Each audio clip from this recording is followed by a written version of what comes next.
Hello, everybody. This is Mrs. Bentley, and I am going to read Chapter 11 of Winter According to Humphrey, and the chapter is called The Keys to Success. I stared down at the keys. They were big, shiny white keys, and in between some of them were thinner, shiny black keys. I wondered how long Daniel and his grandfather would be gone.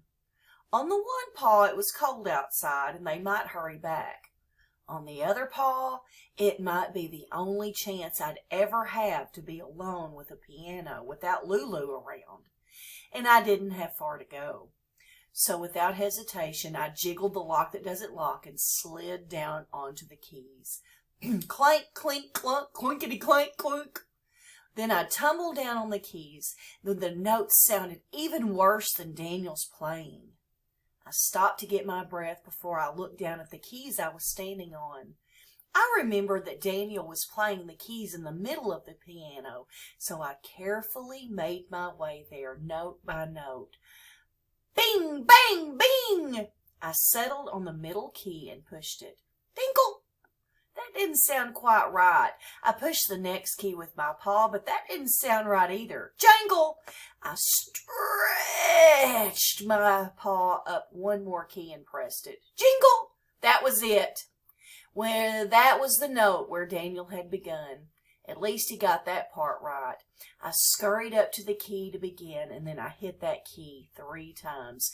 Jingle bells, and then I pressed it 3 times again. Jingle bells. Next came the tricky part. I had to stretch my paws up, skip the next key, and push the one next to that. Then I quickly turned and stretched my paws the other way and pressed the note 2 keys down from the starting point. So far, so good. I pressed the next key up, and then I pressed the key I started with. Jingle all the way, I squeaked. I hit the right notes, but it still sounded wrong. The music was too jerky. Then I remembered that Grandpa Popwell had said practice makes perfect, so I played that part again. And again, the more I practiced, the more it sounded like the way Ms. Lark played it. Of course, she played with 2 hands, but I wasn't ready to tackle that yet. I do have 4 paws to work with, but I can only stretch so far. It was a great, great, great feeling. In fact, I was having so much fun I lost track of the time. So I was surprised to hear the door open and footsteps. Daniel, Grandpa, and Lulu bounded through the door. The dog started barking at me right away. I was so shocked I fell back on the keys with a clink, plink, plunk. Daniel shouted, "Humphrey's out of his cage!" Grandpa Popwell dragged Lulu off to the den and slammed the door. "How did he get out?" the old man asked. Daniel had his hands cupped around me so I wouldn't fall. "I don't know. I checked to make sure the cage was locked." "We'll put him back in," Grandpa said. "I hate to think what would happen if Lulu got near him."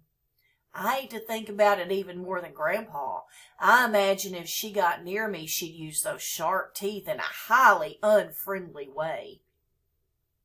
Daniel relaxed his hands a bit. "Maybe Humphrey wants to play the piano," he said with a laugh. "See what he does," Grandpa says, "but keep your hands there so he won't fall. It's a long way down." "I'll be careful," I squeaked, which made Daniel and his grandfather chuckle. I was sorry to be caught out of my cage, but at least I had the chance to show Daniel what a little practice can do. I made sure I started on the right key and played what I'd learned so far. Jingle bells, jingle all the way, the notes played. Daniel gasped. How did he do that? He played jingle bells. It sounded like jingle bells, but I'm sure it was a fluke, his grandfather said. What's a fluke? Daniel asked. Like an accident, something that happens by chance, Grandpa Popwell replied. He thought it was an accident that a hamster could play the first part of Jingle Bells perfectly. What about practice makes perfect? To prove that it was no fluke, I played the notes again, taking great care to make sure I hit the right keys. Wow, that really was Jingle Bells, Daniel said. Humphrey can play the piano.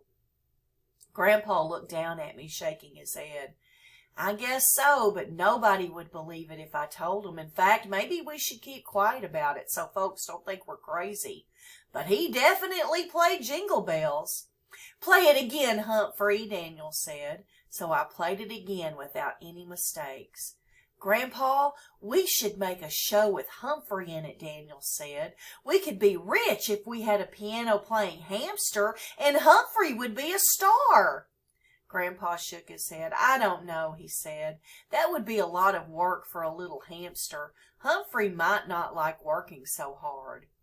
Daniel was disappointed, but I have to admit my paws were feeling quite sore. Thank goodness Grandpa told Daniel he'd better put me back in my cage for a rest. My nice, soft bedding felt especially good after scrambling around those hard piano keys. As I settled in, Daniel said, if a hamster can play Jingle Bells, then I can too. Those words were music to my ears. It was exactly what I was hoping. Daniel sat right down and practiced playing Jingle Bells. The music sounded shaky in the beginning, and he hit a lot of wrong notes, but the more he played, the better the music sounded. After a while, Grandpa said, "Good job!" Daniel played the song a few more times, and Grandpa said, "That sounds great." Finally, he said, "Daniel, that was perfect." Practice makes perfect. I guess it works after all. That night, I rested quietly in my cage in Daniel's room. Lulu was in the den with the doors closed, according to Grandpa, but I kept one eye open all night just in case. The next day, Daniel practiced again with my cage on the piano. He played so well, I could finally see the prancing horses and a sleigh guiding gracefully through the snow. Late that afternoon, Daniel's mom came home. "Mom, Humphrey played Jingle Bells on the piano," he said. His mom laughed. "Humphrey, the little hamster? That's a good joke." "Well, he did," Daniel said. "Didn't he, Grandpa?" Grandpa chuckled. "Yes, he really did." Daniel opened my cage and took me out. "I'll show you." He set me on the keys. I stopped and thought for a second. On one paw, I was proud to show off what I'd accomplished to help Daniel. On the other paw, I know Daniel would tell everyone at school what happened, and he'd said I might become famous as the world's first piano-playing hamster. I might even end up on TV, which would be great, great, great. But wait. If I became a famous TV star, I wouldn't live in room 26 anymore.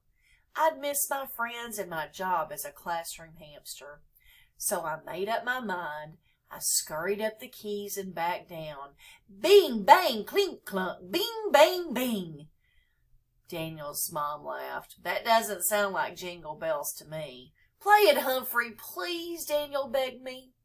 I hated to disappoint Daniel, but I also wanted to stay in room 26, so I scampered up and down the keys again. Clink, clink, bong, bang, clunk. I should have known better than to leave you two together, making up stories like that, Daniel's mom said. What I want to hear is Daniel playing Jingle Bells. And he did. And the third time he played it, his grandpa and mom sang along. I squeaked right with them. Later that night, while Daniel was sleeping, I heard Lulu whining outside his bedroom door. I almost felt sorry for her. After all, she might have sharp little teeth, but I doubt that a dog could ever play the piano. Poor Lulu. When I got back to room 26 on Monday morning, I had good news for Og. Daniel practiced Jingle Bells. Og, and he's lots better now, I said. Of course, no one else would find out if he was better until Ms. Lark arrived. As usual, when my friends came into room 26, there was a lot of talking and commotion as coats and hats were hung up and students headed for their desks. Stop Talking Sophie was telling Phoebe and Kelsey all about the tree her family put up over the weekend. Small Paul was showing Tall Paul a drawing of his plans to expand his train layout. And over in the corner, Thomas, Harry, and Simon were gathered around just Joey. I couldn't hear what they were saying, but suddenly Joey let out a loud horse whinny. Whee! Let me try, Thomas said. Whee! I'm sorry to say that while Joey's whinny sounded like a real horse, Thomas's sounded more like a sick cow. My turn, Simon shouted, and he tried to whinny too. Wah! It didn't sound like a horse, but more like a large dog. My turn, Harry said. Unfortunately, his whinny sounded like a cat left out on the porch. Goodness, what's going on over here with you boys? Mrs. Brisbane asked as she headed up to the corner. We're whinnying like horses, Simon said. Mrs. Brisbane laughed. Your horses sound as if they're in pain. Not Joey's, Thomas says. He sounds just like a horse. Show her, he nudged Joey. Whee! Joey whinnied. He sounded just like a horse. That's terrific, Mrs. Brisbane said. Can you do it again? Whee! Joey repeated. You do sound like a horse, Mrs. Brisbane said. My dad taught me to do it, Joey said. Mrs. Brisbane seemed excited. I have an idea. I'm going to tell Miss Lark about this. The bell rang and Mrs. Brisbane took attendance. I was unsqueakably excited about what I'd heard and seen. Og, did you hear it? Did you see what happened? I asked my neighbor. Boing, boing, boing, boing, he answered. Og didn't sound anything like a horse, but he did sound like a very excited frog. Humphrey's Winter Wanderings. If Og ever played the piano, would the music make everyone hoppy? Well, I hope you enjoyed Chapter 11 of Winter According to Humphrey. See you later.